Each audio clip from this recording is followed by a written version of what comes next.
तो चलिए इसकी फ्लोशीट देखते हैं। Flowsheet of sugar production. ठीक है, तो सबसे पहले क्या होता है कि जो गन्ने होते हैं जो कि शुगर केन होते हैं अपने, तो उसको क्या होता है कि कटर में डाला जाता है। तो क्या होता है कि कटर में क्या होता है कि उसको छोटे छोटे टुकड़े हो जाते हैं उसके। ठीक है, अपन फिर उसके बाद जो शुगर केन होता है उसको क्या होता है रोल क्रशर में बेचते हैं। तो रोल क्रशर में क्या होता है कि जो शुगर केन होता है वो काय में कन्वर्ट होता है, जूस में कन्वर्ट होता है अपने। ठीक है, तो सबसे पहले वाले रोल में अपन उसको फेड करते हैं, फिर जो भी उसमें से जूस निकाल जाता है वो जूस यहाँ से निकाल लेते हैं अपन। ठीक है, और जो बचा हुआ मटेरियल रहता है उसको सेकेंड वाले रोल में अपन फेड करते हैं। ठीक है, फिर वहाँ से भी जितना अमाउंट ऑफ जूस जो निकल रहा है उसको निकाल लेंगे। ठीक है, बाकी का फिर थर्ड वाले रोल में सेंड कर देंगे। ठीक है, फिर थर्ड वाले जो रोल में अपन डालेंगे तो क्या होता है कि वहाँ पे उसका मतलब शुगर निकल मतलब जो भी जूस रहता है वो निकल चुका रहता है।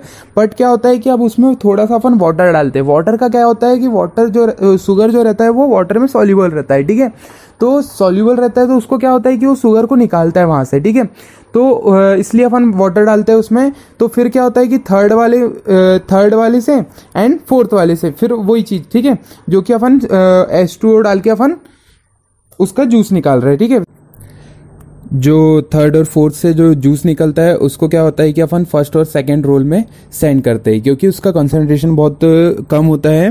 तो क्या होता है कि अपन उसको डायरेक्टली अपन यूज़ नहीं कर सकते, इसलिए क्या होता है कि फर्स्ट और सेकंड में अपन उसको सेंड करते हैं कि उसका कंसंट्रेशन इंक्रीज हो जाए। ठीक है, जो फर्स्ट और सेकंड रोल से जो अपने को जूस मिल रहा है उसको क्या होता है कि एक कलेक्टर में अपन ले लेते हैं उसको, और उसमें क्या होता है कि लाइम और CH4 ऐड करते हैं। ठीक है, तो क्या होता है कि जो लाइम और CH4 का काम क्या होता है कि जो ब्लैकिश कलर रहता है उसको रिमूव करता है, और क्या होता है कि उसको साफ करता है। ठीक है, और जो अब क्या होता है कि और SO2 डालते हैं, तो SO2 का काम क्या होता है कि जो pH रहता है उसका जूस का उसको मेंटेन रखता है। ठीक है, तो क्या होता है कि यहाँ पे जो भी अपना pH मेंटेन हो गया, फिर उसके बाद क्या हुआ कि उसको यहाँ से क्या होता है कि केक रिमूव कर लिया जाता है। जो केक निकलता है उसको क्या होता है कि खेतों में एज अ फर्टिलाइजर अपन यूज कर सकते हैं। ठीक है, तो वहां से क्या होता है यहाँ से फिर जूस गया अपना किसमें, मल्टीफैक्ट इवेपोरेटर में। मल्टीफैक्ट इवेपोरेटर का काम क्या होता है कि अपने को कंसंट्रेशन मैक्सिमम चाहिए। तो क्या होता है कि क्योंकि क्रिस्टलाइजेशन करने के लिए वो जूस को, तो क्या होता है उसका कंसंट्रेशन बढ़ाने के लिए अपन मल्टीफैक्ट इवेपोरेटर का यूज करते हैं। तो यहाँ पे क्या होता है कि एक ही दिखाया है मैंने, तो वैसे तो 3 to 4 मल्टीफैक्ट इवेपोरेटर यूज करते हैं अपन वहाँ पे। ठीक है, तो क्या होता है कि जो वाटर रहता है, जो भी सॉल्वेंट रहता है वो रिमूव हो जाता है ऊपर से, और जो अपना कॉन्सेंट्रेटेड सॉल्यूशन रहता है वो नीचे से मिल जाता है अपने को।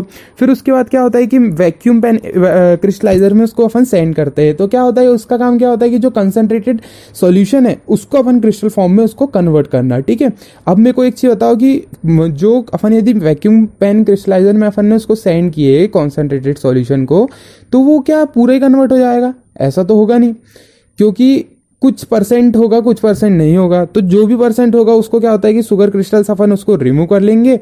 अब क्या होता है कि नीचे सेंड करेंगे अपन वो हाई स्पीड बकेट सेंट्रीफ्यूज में।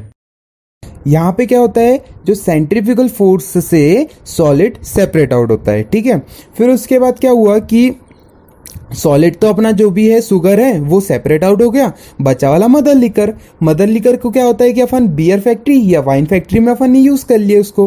ठीक है, आइए अपन एक बार फ्लोशीट फिर से देखते हैं। सबसे पहले क्या होता है, जो अपने गन्ने होते हैं उसको स्लाइसिस में कट कर देते हैं। तो उसके लिए अपने को कटर लगेगा, कटर लगा दिए। कटिंग होने के बाद क्या होता है कि उसको अपन सेंड करते हैं रोल्स में क्या होता है, आपने नॉर्मली देखा होगा वैसे भी कि जहां पे अपन गन्ने का जूस पीने जाते हैं तो वहां पे क्या होते हैं, रोल्स लगे होते हैं। वो क्या करता है, गन्ना लेता है और उसको वो रोल्स में सेंड करता है। तो उससे क्या होता है कि जो भी कंप्रेशन से वो जो भी गन्ना रहता है उसका जूस निकल जाता है। ठीक है, बस सेम चीज वहीं पे हो रही है इंडस्ट्री में, बस बट बड़े लेवल में हो रही है। ठीक है, तो फिर उसके बाद क्या होता है कि जूस निकला अपना, जूस को अपन ने फर्स्ट और सेकंड से निकल गया। यहाँ पर तो कॉन्सेंट्रेशन से अच्छा रहता है अपना, बट क्या होता है जो थर्ड और फोर्थ में निकलता है उसका कंसेंट्रेशन बहुत लेस होता है। तो अपन ने क्या होता है उसको फर्स्ट और सेकंड में सेंड करते हैं, रिसाइकल करते हैं। ठीक है, क्योंकि उसका कंसेंट्रेशन बहुत कम रहता है।